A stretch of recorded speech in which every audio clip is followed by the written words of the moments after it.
학부모가 담임교사를 바꿔달라고 계속 요구하는 건 교권 침해라는 대법원의 판단이 나왔지만 교사가 어떻게 학생들의 생활 지도를 해야 하는지 현장의 혼선은 계속되고 있습니다. 교육부 고시에도 명확히 정리되지 않은 부분은 어떤 부분인지 일선 교사들은 또 이 판결을 어떻게 받아들이는지 한번 들어보겠습니다. 서울교사노조 장대진 수석 부위원장이 전화로 연결돼 있습니다. 나와 계시죠? 네, 안녕하세요. 서울교사노조 수석 부위원장 장대진입니다. 예, 일단 대법원에서 교권 침해를 인정했다는 점은 전체적으로 환영하시는 것 같고요. 그래서 강론을 좀 보겠습니다. 학부모가 네. 교사의 지도를 지적한 게 두 가지로 보입니다. 하나는 레드카드, 그러니까 이름을 적는 거고요. 네. 다른 게 벌청소입니다. 먼저 이 레드카드는 2심에서 잘못된 거라고 했고 대법에서 다시 뒤집혔습니다. 이거에 대해서 어떻게 보셨습니까?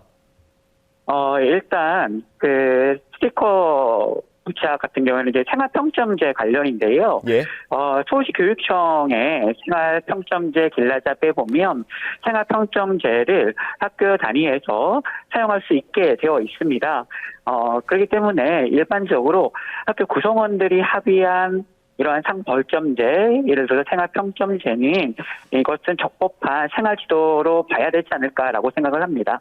예, 이게 2심 판단이고 또 대법에서 바뀌긴 했지만 그래도 그 지도가 잘못된다는 판단이 있었던 거는 사실이죠. 그래서 여쭤보는 건데 교육부 차원에서 혹시 법령이나 고시에 이 레드카드 비슷한 제도를 명시해 놓은 게 있습니까?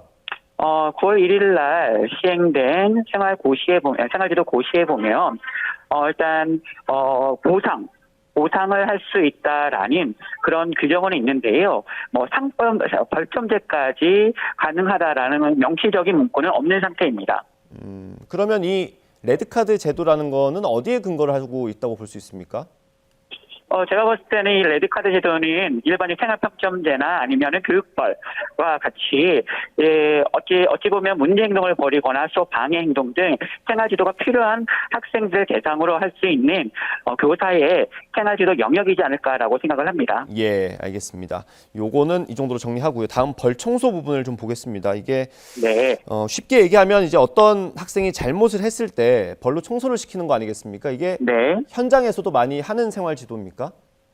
일단 이게 어찌 보면 그런 교내 봉사활동, 환경 정화 활동이라고 볼 수가 있는데요. 생활평점제를 적용하고 있는 학교에서 어떤 벌점이 있을 경우에는 교내 봉사나 이런 것들을 할 수 있도록 되어 있기도 합니다.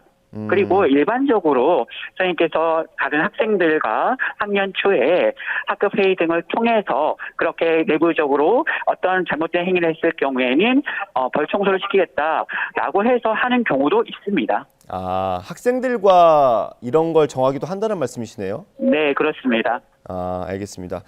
일단 이 학부모 같은 경우는 이걸 또 문제를 삼았고요. 하지만 법원에서는 판단하지 않았습니다. 검찰이 기소유를 유예했기 때문인데 선생님의 생각은 어떤지, 현장 동료 교사들의 생각은 어떤지도 궁금합니다.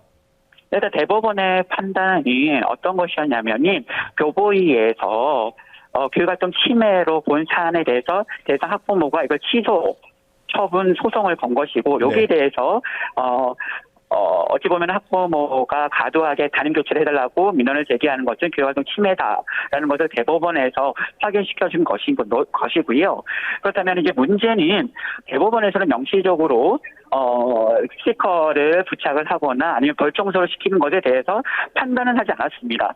근데 이런 것들이 명확하지 않다 보니 학교 현장에서는 정당한 교원의 교육활동이 위축될 수 있고 이것을 해당 학부모가 아동학대 신고 등으로 교사들의 정당한 교육활동을 침해할 수 있는 여지가 있어서 이런 부분에 대해서 교사의 정당한 교육활동은 어느 선까지인지를 좀 교육부 당국이나 아니면은 법률로서 좀 명확하게 해주었으면 하는 것이 학교 현장 교사들의 바람이라고 볼 수 있습니다. 예, 이제 학교에서 선생님들의 생활지도는 교육부의 고시를 근거로 하지 않습니까? 최근에 고시를 교권 보호를 위해서 교육부가 좀 많이 바꿨고요. 그걸 기준으로 하면 벌청소는 가능합니까? 그거 기준하면 좀 애매합니다. 왜냐하면은 교사들이 학생들 훈계나 훈육을 위해서 할 수 있는 것들이 성찰하는 글쓰기 그리고 자신이 어지른 것에 대해서 청소를 부과하는 것 등이 있는데요. 이 벌청소라는 것은 자신이 어지른 것은 아니잖아요. 예. 그러다 보니 현 생활 고시에서 이런 부분까지는 담고 있지는 않습니다. 근데 지난달에 있었던 교육부 브리핑을 보면요. 벌 청소는 안 된다고 명시적으로 얘기를 했거든요. 네네네. 그러면은 그 지금 부위원장이 생각하시는 거랑은 좀 다른 부분 아닙니까? 그렇습니다. 일단 이게 벌 청소라는 것이 어찌 보면은 교내 봉사활동이거든요. 네. 교내 봉사활동 같은 경우에는 생활 규정 길라잡이나 아니면은 뭐 다른 운영 길라잡이를 보면 이것도 할 수 있다는 예시는 있습니다. 근데 이것을 어떻게 바라볼 것인가 이건 좀 애매한 것 같습니다. 예. 저희도 고시를 봤는데 그래픽 방금 띄운 거 다시 한번 띄워주십시오, PD님. 예. 이게 생활지도 고시에 훈육과 훈계가 따로 구분이 돼 있지 않습니까? 네네네. 근데 이게 지금 그래픽으로 나가고 있는 건 훈육에 대한 부분입니다. 여기 내용을 보면 행동 변화를 위해 노력하도록 특정 과업을 부여하거나 특정 행위를 할 것을 지시할 수 있다라고 돼 있고요. 다음 훈계 부분을 한번 보겠습니다. 훈계 부분 그래픽 띄워주세요. 네, 훈계 부분 준비가 안 돼 있습니까? 예, 훈계 부분입니다. 이거는 학교장과 교원은 학생을 훈계할 때 다음 과제를 부여할 수 있다고 돼 있는데 여기에는 청소를 포함하긴 하는데 훼손된 물품을 원상 복구하는 데만 맞습니다. 하도록 돼 있는 거예요. 이게 네네. 충분한 것 같거든요. 네네. 그러다 보니 학생 이 교사가 정당하게 과제를 부여하는 것들이 어디까지인가 그리고 어디부터가 아동학대가 되는 것이고 적절하지 않는 교육활동인가 이에 대한 기준이 명확하지 않기 때문에 말씀하신 바와 같이 학교 현장에 혼란이 많아지는 것 같습니다. 예, 어쨌든 고시는 마련이 됐고 학교별로 지금 학칙을 준비하는 작업이 진행 중인 거죠?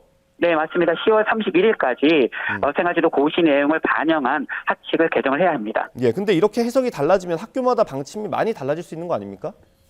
맞습니다. 그래서 일단 저희들이 처음에도 생활지도 고시와 관련된 명확한 가이드라인을 교육부 차원에서 또는 교육청 단위에서 좀 제시를 해달라고 했는데 그때 교육부에서는 학교의 자율성 등을 들어서 학교에다가 이런 책임을 떠넘기다 보니 학교 현장의 혼란이 더 가중되지 않았나라고 생각을 합니다. 예, 그 마지막으로요.